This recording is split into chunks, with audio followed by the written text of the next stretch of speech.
സംഗീത, ആ നിന്റെ അടുത്ത് കുറച്ച് സംസാരിക്കണം മോളെ. പറഞ്ഞോ അച്ഛാ. മോളെ, നീ മഹാറാണി മാതിരിയാ വീട്ടിൽ വളർന്നു വന്നേ. ഇപ്പൊ ആ വീട്ടിൽ പോയിട്ട് സ്റ്റവ് അടുപ്പ് എന്നൊക്കെ പറഞ്ഞ് എങ്ങനെ ഇരിക്കും നീ? എനിക്കിഷ്ടമല്ലെങ്കിലും നിനക്ക് ആഗ്രഹമുണ്ടെന്നാ ഞാൻ ഈ കല്യാണമൊക്കെ നടത്തിയ.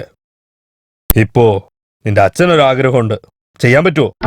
പറഞ്ഞോ അച്ഛാ. നീ എന്ത് ചെയ്യുവോ ഏത് ചെയ്യുവോ എനിക്കൊന്നും അറിയില്ല. ആദ്യം നിന്റെ ഹസ്ബൻഡിനെ ആ വീട്ടിൽ തന്നെ വിളിച്ചോണ്ട് വന്നേരെ. അവന് വേണ്ടി ഒരു ഫാക്ടറി കെട്ടിത്തരാം, അത് നോക്കിക്കൊണ്ടിരിക്കട്ടെ.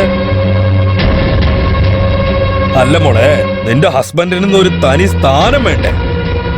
നിന്റെ ജീവിതം നന്നായിട്ടിരിക്കണമെങ്കിൽ ചേട്ടനനിയന്മാരെ പിരിച്ചു വെച്ച് നീ ജീവിക്കേണ്ട പണി നോക്ക്. നിന്റെ അച്ഛന്റെ ഈ ആഗ്രഹം നീ ചെയ്യുമല്ലോ മോളെ.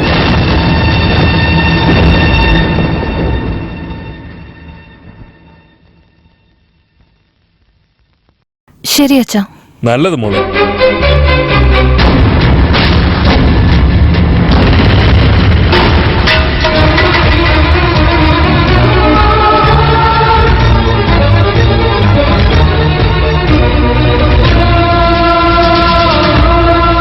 ഞാനും നോക്കാടാ ഈ തേൻ കൂടെ എത്ര ദിവസം ഒന്നിച്ചിരിക്കുമെന്ന്.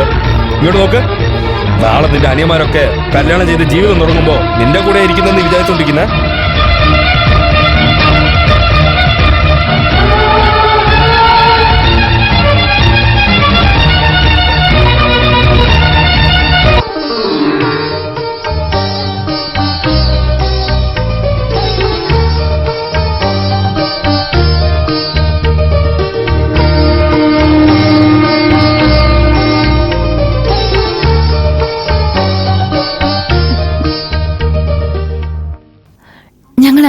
അയ്യോ, അതൊക്കെ എന്തിനാ മോളെ? ഇപ്പോഴല്ലേ ഈ വീട്ടിലേക്ക് നീ ആദ്യമായിട്ട് വന്നത്. വേറെ ഏതെങ്കിലും മുതിർന്നവരുടെ കാലിൽ വീണ് അനുഗ്രഹം വാങ്ങുന്നതിന് പകരം എന്റെ അടുത്ത് പോയി. 3 തലമുറകളെ കണ്ട വ്യക്തിയാണ് മുത്തശ്ശി. മുത്തശ്ശിയുടെ അല്ലാതെ വേറെ ആരുടെ അനുഗ്രഹം ഞങ്ങള് വാങ്ങിക്കുക? മുത്തശ്ശി എന്നെ പറ. നന്നായി വരുമെന്നൊരു വാക്ക് പറഞ്ഞ മാത്രം മതി. ഞങ്ങള് സന്തോഷത്തോടെ ജീവിക്കും. ഞങ്ങളെ അനുഗ്രഹിക്കണം. നന്നായിരിക്കട്ടെ മോളെ. പെണ്ണും ചെറുക്കനും പെട്ടെന്ന് വാ, ഫോട്ടോ എടുക്കാൻ സമയമായി. വാടോ പെട്ടെന്ന് വാ, സമയമായി. ഒന്ന് നിക്കണേ, നിങ്ങളൊന്ന് വരൂ. ഞാൻ വരാം.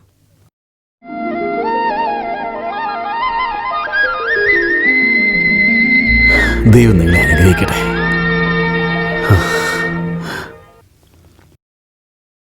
ഏട്ടാ, നിങ്ങളുടെ ഏട്ടനെ അനിയന്മാരെയൊക്കെ വിളിക്ക്. എല്ലാരും ഒരുമിച്ച് ഫോട്ടോ എടുക്കാം. നീ തന്നെ വിളിക്ക്. ഏട്ടാ, ഏട്ടനും വാ. ഞാൻ എന്തിനാ മോളെ, നിങ്ങൾ എങ്ങെടുത്തോ? അങ്ങനെയല്ല, ആദ്യമായിട്ട് ഈ വീട്ടിലേക്ക് വന്നൊരു ഫോട്ടോ എടുക്കല്ലേ. എല്ലാവരും കൂടെ ഒരുമിച്ച് നിന്ന് ഫോട്ടോ എടുക്കുകയാണെങ്കിൽ വളരെ നന്നായിരിക്കും. പിന്നീട് ആ ഫോട്ടോ കാണുമ്പോ ഒരു സന്തോഷം ഉണ്ടാവും. ശരി മോളെ.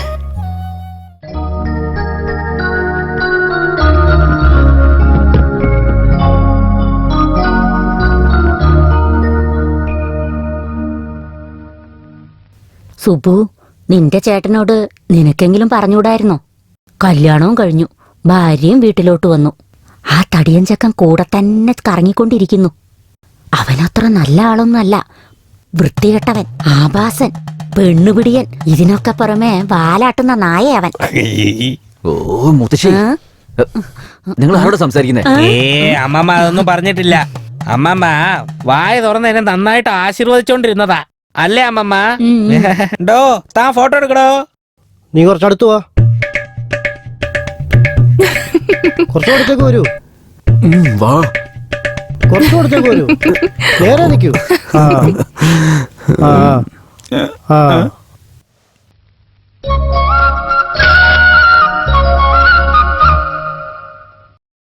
മുത്തശ്ശി, ഇങ്ങോട്ടാ. എന്തിനാ മോളെ? ഇനി പാചകമൊക്കെ ഞാനാണ് ചെയ്യാ. നീ എന്തിനാ മോളെ ഇങ്ങനെ ബുദ്ധിമുട്ടുന്നത്? ഇത്രയും കാലം ഈ വീടിന് വേണ്ടി ഒരുപാട് ബുദ്ധിമുട്ടിയില്ലേ? ഇപ്പൊ ഞാൻ വന്നില്ലേ, ഇനി റെസ്റ്റ് എടുക്ക്.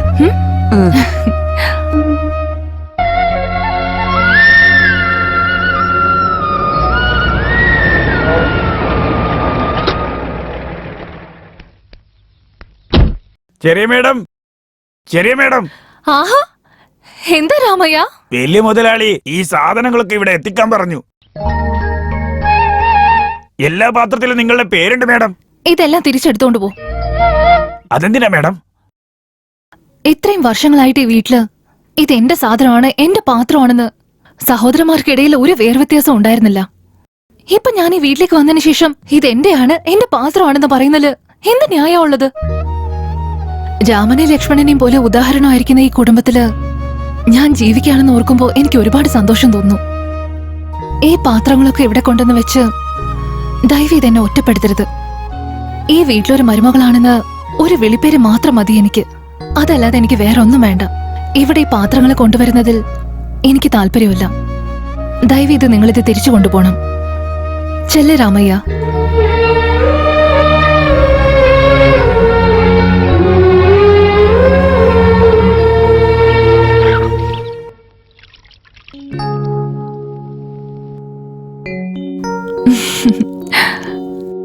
ചേട്ടന് ഞാൻ ഈ വെത്തല കൊടുത്തിട്ട് വരാം. ശരി. ഇതുപോലൊരു ഭക്ഷണം കഴിച്ചിട്ട് നാളെ കുറെ. അതെ ചേട്ടാ. ചേട്ടാ രസം ഭയങ്കര രസം ഉണ്ടായിരുന്നല്ലേ? നീ കഴിച്ചോ? ഇല്ല, 2 ഗ്ലാസ് അങ്ങനെ തന്നെ കുടിച്ചു. നല്ല രുചി ഉണ്ടായിരുന്നു മോളെ.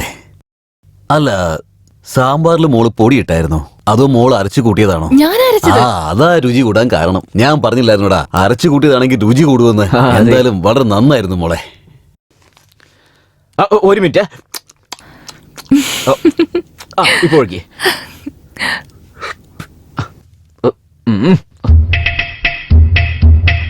നിങ്ങളൊന്നും പറഞ്ഞില്ല. നിങ്ങൾ ഉണ്ടാക്കിയ മാങ്ങാ ചട്നി സൂപ്പർ. ആ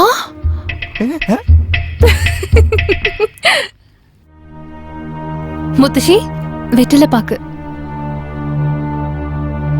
പഴം വേണോ? വേണ്ട.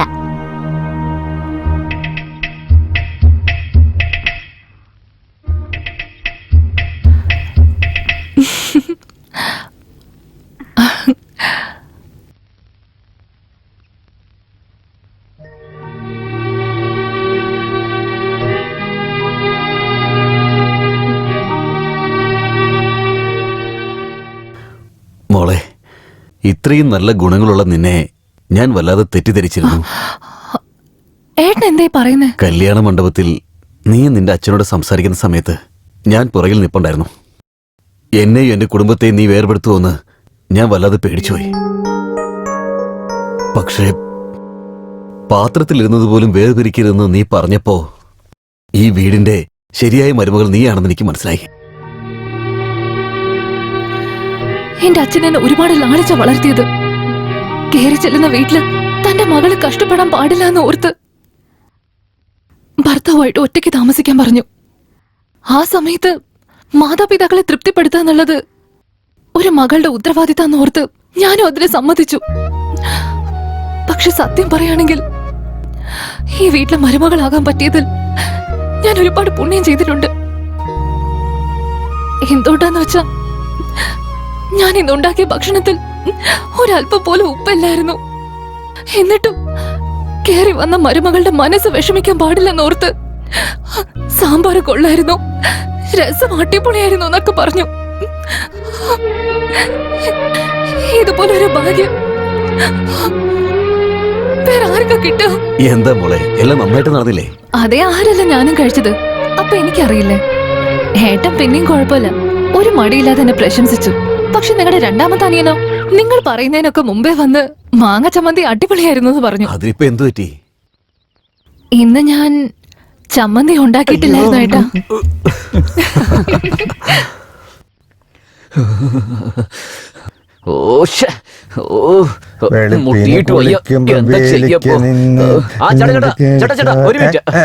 എന്താ മോനെ? അതെ, ഞാൻ നിങ്ങളെ കുറിച്ച് ഒരു കാര്യം കേട്ടു. സത്യമാണോ? എന്താ കാര്യം? ഒരു സിഗരറ്റ് ഉണ്ടോ? ഞാൻ ഇതുവരെയ്ക്ക് സിഗരറ്റ് ഒന്നും വലിച്ചിട്ടില്ല മോനെ. ബീഡിയുണ്ട്, ബീഡി. തരൂ. ഇന്ന പിടിച്ചോ. അല്ല, നീ എന്തോ കണ്ടു എന്ന് പറഞ്ഞല്ലോ, എന്താണാവോ? എന്താ കാര്യം? അതെ, നിങ്ങളുടെ അടുത്ത് ബീഡി ഉണ്ടാവുന്ന എനിക്കറിയാം. പക്ഷേ തീപ്പിടി നിങ്ങളുടെ അടുത്ത് ഉണ്ടോന്ന് അറിയില്ല. അതൊക്കെ നോണേണ്. എന്തോ പറയണമെന്ന് പറഞ്ഞ് വിളിച്ചപ്പോ ഞാനിവിടെ വന്നപ്പോ നീ എന്തൊക്കെയാ പറയണേ? പാടാടുന്നു. പോടോ അവിടുന്ന്.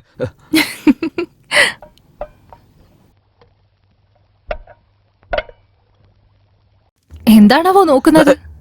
ഒന്നുമില്ല അടുത്തി. ഇതല്ലേ? അല്ലല്ല, ഇതാ. കുഴപ്പമില്ല, വാങ്ങിച്ചോ. താങ്ക്സ് അടുത്തി. ഓ,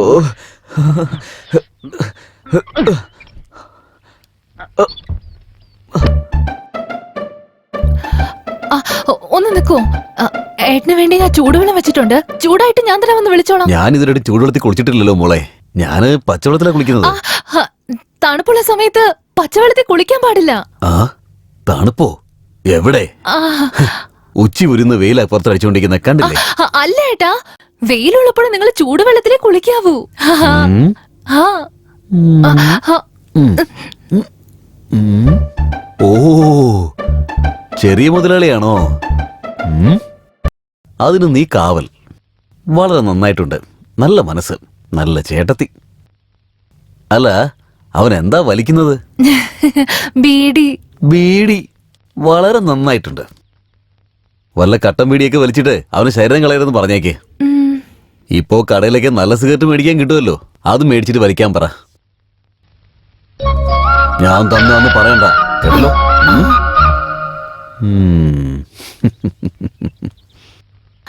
എന്റെ അമ്മേ.